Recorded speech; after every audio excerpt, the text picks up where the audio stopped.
Hello everyone, and today we're going to be making more sparks with the homemade washing machine generator. I'm going to give it quite a few turns this time. I'm thinking maybe 30 turns to start with.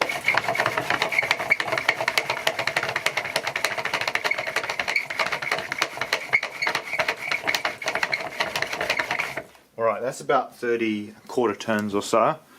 We'll see how much of a spark this makes.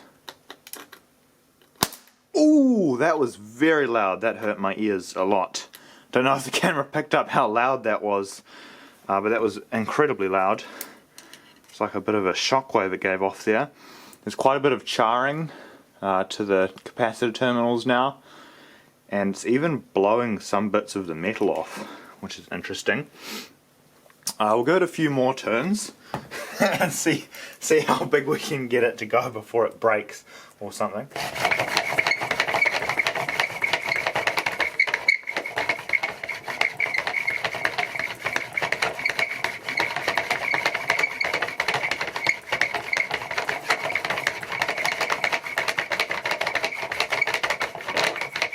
Alright, that was about 50 turns. I think it was a little bit more than 50, but we'll see how much we get here. Ooh, that was pretty bright. You most definitely would not want to be on the receiving end of this generator when it's all been dumped into a capacitor. Let's try a few other things. I'm going to do a few less turns this time and just see if we can do some other sort of stuff. I'm going to break a little bit of solder off the reel here. I'll see what it does to a piece of solder.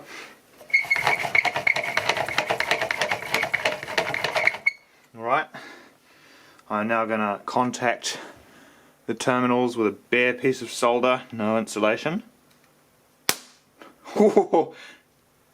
It's just completely blew it apart. As you can see in this example, it welded the solder. I don't know if you can see that very well, but it welded the solder to the terminal.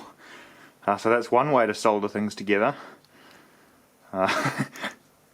Oh, that was a massive shock. That was very painful. I'm going to use my little testy stick to discharge the rest.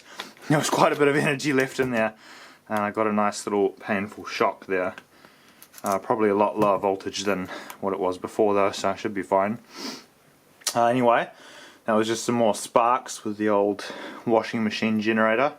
Thanks for watching. Have a nice day. Goodbye.